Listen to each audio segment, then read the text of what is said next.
नमस्कार साथियों, कैसे हैं आप सभी। उम्मीद करती हूँ आप सभी अच्छे होंगे, मस्त होंगे। मैं सुनीता स्वागत करती हूँ अपने यूट्यूब चैनल द एग्जाम सपटी में। तो आप लोगों की पढ़ाई कैसी चल रही है। उम्मीद करती हूँ आप लोगों की पढ़ाई एकदम बढ़िया चल रही होगी। तो आप सभी क्लास के साथ जुड़े और क्लास आप लोगों की शुरू हो चुकी है। तो अभी तक हम लोगों ने 5 प्रैक्टिस सेट कंप्लीट कर लिए हैं। तो आज हमारा कौन सा प्रैक्टिस सेट नंबर है, तो छठा प्रैक्टिस सेट नंबर है। तो देख लेते हैं आज की शानदार क्लास को। पहला प्रश्न है, निम्नलिखित में से कौन सी अभिक्रिया एक ऊष्मा शोषी अभिक्रिया है। ऑप्शन ए श्वसन, ऑप्शन बी दहन, ऑप्शन सी स्वेद या पसीना निकलना, ऑप्शन डी प्राकृतिक गैस का जलना। तो आपको इन 4 ऑप्शन में से राइट आंसर बताना है। तो इसका आंसर क्या होगा, तो कमेंट बॉक्स में फटाफट से बताएं। तो देख लेते हैं कौन सी अभिक्रिया एक ऊष्मा शोषी अभिक्रिया है। तो कौन सी, पसीना निकलना या स्वेदन। ऑप्शन सी राइट आंसर हो जाएगा। सेकंड क्वेश्चन है, दूध से दही बनाने के लिए निम्न में से किस उत्प्रेरक का प्रयोग किया जाता है। ऑप्शन ए हो जाएगा पेप्सिन, ऑप्शन बी हो जाएगा इनवेटेज, ऑप्शन सी हो जाएगा लैक्टेज, ऑप्शन डी हो जाएगा डाई एसीटेट। तो आपको इन 4 ऑप्शन में से राइट आंसर बताना है। बात करते हैं दूध से दही का बनना, तो कौन से एंजाइम उपस्थित होती हैं। तो दूध से दही बनने में लैक्टोबैसिलस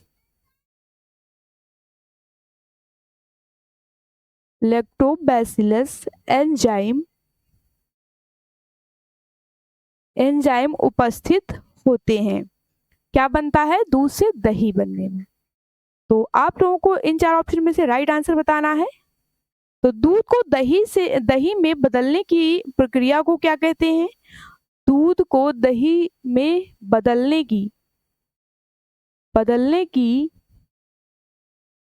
प्रक्रिया को क्या बोलते हैं, तो उसको हम बोलते हैं किण्वन।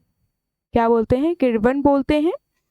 तो दूध से दही बनाने के लिए निम्न में से किस उत्प्रेरक का प्रयोग किया जाता है। तो लैक्टेज का, ऑप्शन सी राइट आंसर हो जाएगा।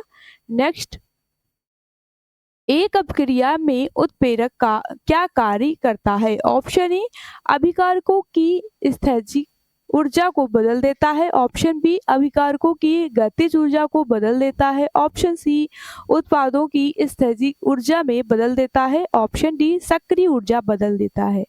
तो इन 4 ऑप्शन में से राइट आंसर बताना है। एक अभिक्रिया में उत्प्रेरक क्या कार्य करता है, तो क्या करता है, सक्रिय ऊर्जा बदल देता है। ऑप्शन डी राइट आंसर हो जाएगा। अगला प्रश्न है हमारा, जब कार की गति दुगनी हो तो समान दूरी पर कार को रोकने के लिए कितने रुकावट बल की आवश्यकता होगी। तो आपको इन 4 ऑप्शन में से राइट आंसर बताना है। ऑप्शन ए हमारा हो जाएगा 4 गुना, ऑप्शन बी 2 गुना, ऑप्शन सी आधा, ऑप्शन डी हो जाएगा 1/4।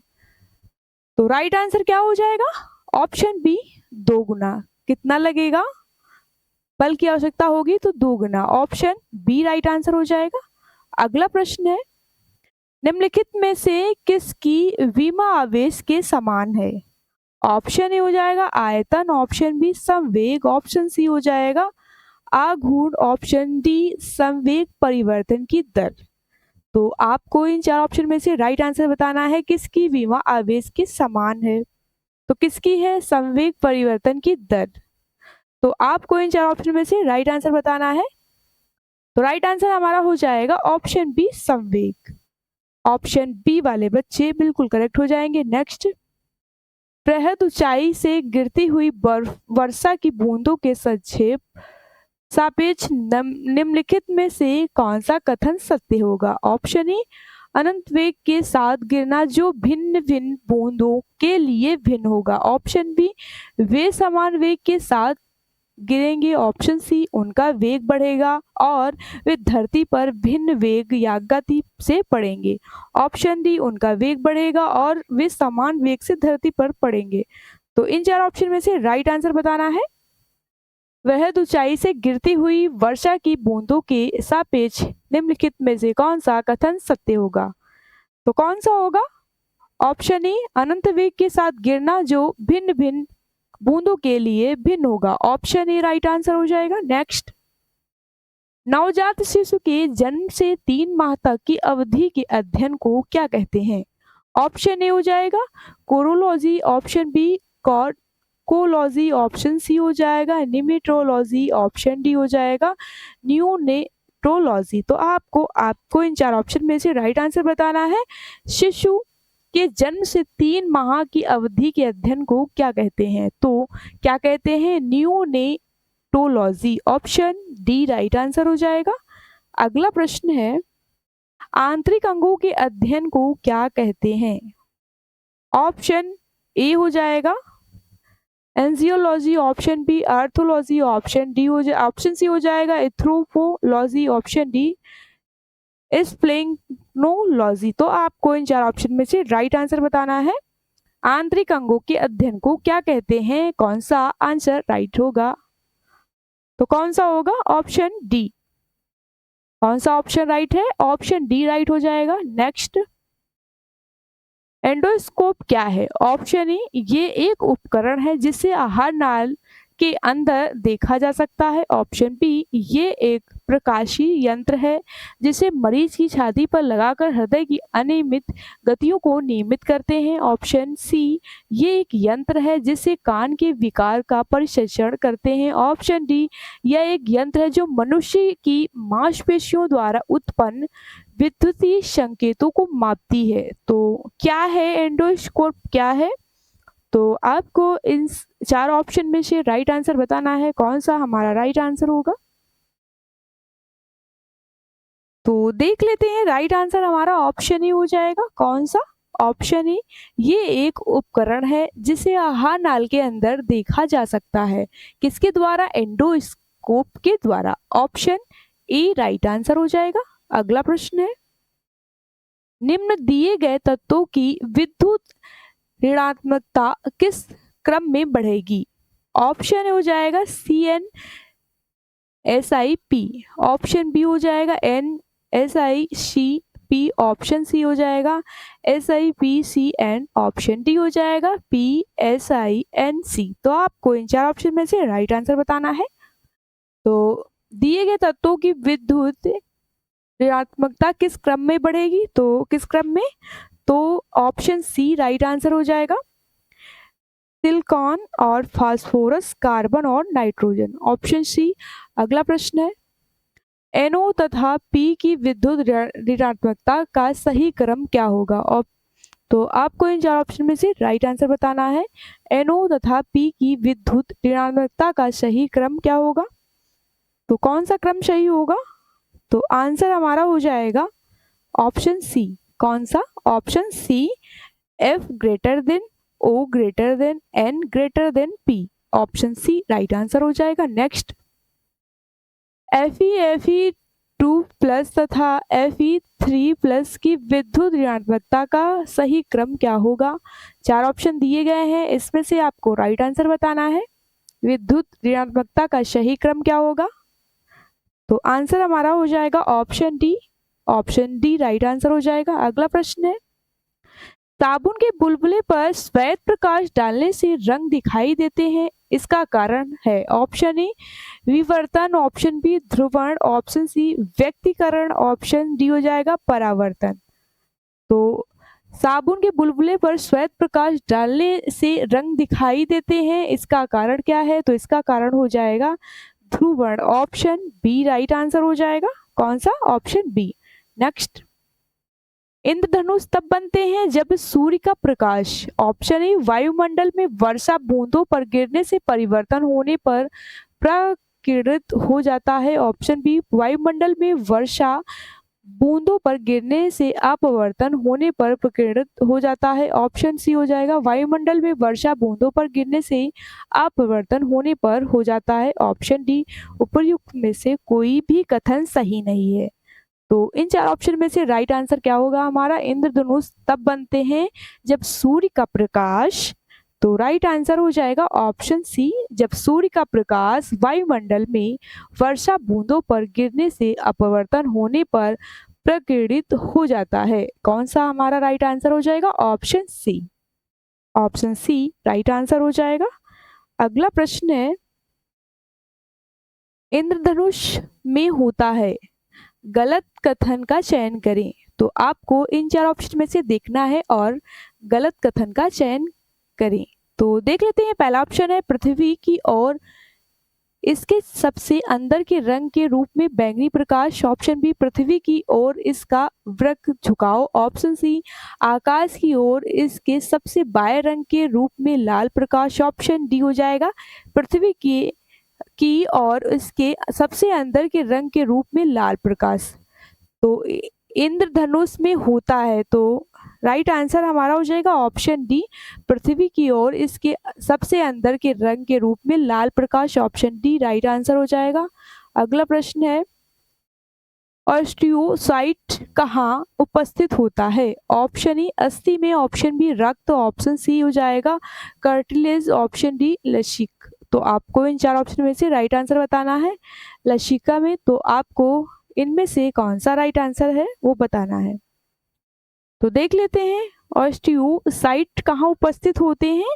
तो ये उपस्थित होते हैं अस्थि में। ऑप्शन ई राइट आंसर हो जाएगा। अगला प्रश्न है अनुप्रस्थ वायुतंत्र किसका भाग है? ऑप्शन ए बड़ी आंत। Option B ileum. Option C छोटी आंत। ऑप्शन डी गुदा द्वार। तो आपको इन 4 ऑप्शन में से राइट आंसर बताना है।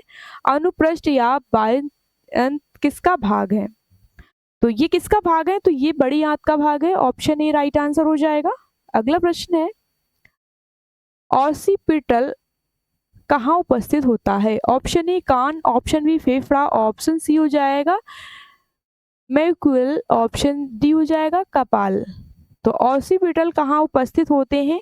तो ये उपस्थित होते हैं कपाल में। ऑप्शन डी राइट आंसर हो जाएगा। अगला प्रश्न है लेड बैटरी में प्रयोग होने वाला अम्ल। ऑप्शन ई फास्फोरिक अम्ल। ऑप्शन बी हो जाएगा हाइड्रोक्लोरिक अम्ल। ऑप्शन सी नाइट्रिक अम्ल। ऑप्शन डी सल्फ्यूरिक अम्ल। तो लेड बैटरी में प्रयोग होने वाला अम्ल कौन सा है? तो ये हो जाएगा सल्फ्यूरिक अम्ल। ऑप्शन डी राइट आंसर हो जाएगा। अगला प्रश्न है निम्न में से कौन सा अम्ल बैटरी में प्रयोग होता है? तो अभी पिछला ही क्वेश्चन था, तो कौन सा होता है, कौन सा अम्ल बैटरी में प्रयोग होता है? तो राइट आंसर हमारा हो जाएगा ऑप्शन सी सल्फ्यूरिक अम्ल। तो इसका रासायनिक सूत्र क्या हो जाएगा? तो इसका सूत्र हो जाएगा H2SO4। क्या हो जाएगा? H2SO4। किसका है ये? सल्फ्यूरिक अम्ल का। अगला प्रश्न है लेड स्टोरेज बैटरी में निम्न में से किसका प्रयोग किया जाता है? ऑप्शन ए सल्फ्यूरिक अम्ल का। ऑप्शन बी नाइट्रिक अम्ल का। ऑप्शन सी हो जाएगा हाइड्रोक्लोरिक अम्ल का। ऑप्शन डी हो जाएगा एसिटिक अम्ल का। तो इन 4 ऑप्शन में से राइट आंसर बताना है। लेड स्टोरेज बैटरी में किसका प्रयोग किया जाता है, किस अम्ल का प्रयोग करते हैं? तो पहले देख लेते हैं नाइट्रिक अम्ल का सूत्र क्या होगा। तो देख लेते हैं, इसका सूत्र हो जाएगा HNO3। ये किसका है? नाइट्रिक अम्ल का। और हम बात करते हैं हाइड्रोक्लोरिक अम्ल का। ये सूत्र क्या हो जाएगा इसका? तो हो जाएगा HCl। क्या होगा? HCl। अब बात करते हैं एसिटिक अम्ल का। तो इसका हो जाएगा CH3COOH। ये किसका है? ये सिट्रिक अम्ल का। एसिटिक अम्ल का है ये। लेड स्टोरेज बैटरी में निम्न में से किसका प्रयोग किया जाता है? तो किसका किया जाता है?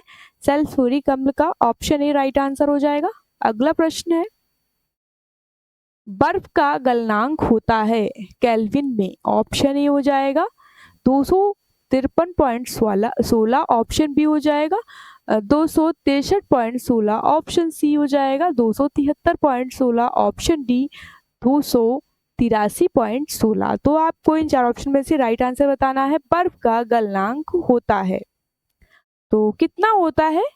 अगर आपसे पूछे मानक गलनांक तो क्या बताओगे? तो राइट आंसर हो जाएगा ऑप्शन सी 273.16। कितना? ऑप्शन सी राइट आंसर हो जाएगा। मानक गलनांक पूछे तब भी या तो आप ये बोलेंगे 273.16 या बात करेंगे O 0 डिग्री सेल्सियस। कितना? 0 डिग्री सेल्सियस होता है। तो राइट आंसर ऑप्शन सी हो जाएगा। अगला प्रश्न है गर्मी के मौसम में पंखे की हवा से हमें अच्छा महसूस होता है क्योंकि पंखा ठंडी हवा देगा, ऑप्शन बी पंखा हवा को ठंडी कर देगा, ऑप्शन सी हो जाएगा हमारा पसीना तेजी से वाष्पित होता है, ऑप्शन डी हो जाएगा हवा की चालकता बढ़ती है। तो आपको इन 4 ऑप्शन में से राइट आंसर बताना है। गर्मी के मौसम में पंखे की हवा हमें अच्छा महसूस होता है क्योंकि क्या होता है, ऑप्शन सी राइट आंसर हो जाएगा हमारा पसीना तेजी से वाष्पित होता है। ऑप्शन सी वाले बच्चे बिल्कुल करेक्ट हो जाएंगे। नेक्स्ट, निम्न में से कौन सी कोशिका रक्त के जमने अथवा थक्का निर्माण के लिए आवश्यक होती हैं? Option A platelets, option B लाल रक्त कणिकाएं, ऑप्शन बी श्वेत रक्त कणिकाएं, ऑप्शन डी हो जाएगा लिम्फोसाइट।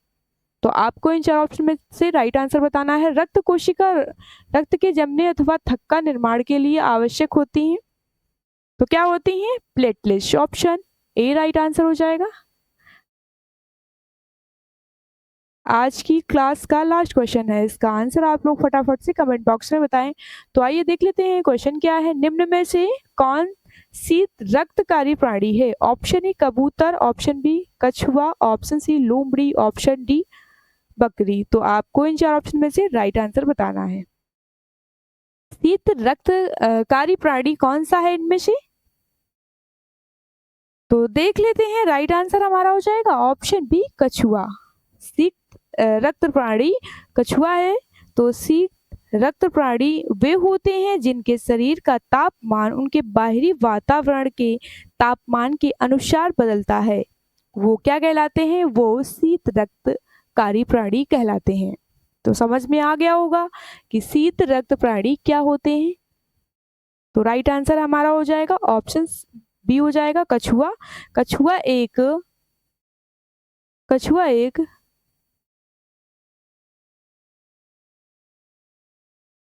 कछुआ सरीसृप है। क्या है? सरीसृप है। तो राइट आंसर ऑप्शन बी। तो आज का सेशन हमारा यहीं तक था, मिलते हैं नेक्स्ट वीडियो में। जय हिंद, जय भारत।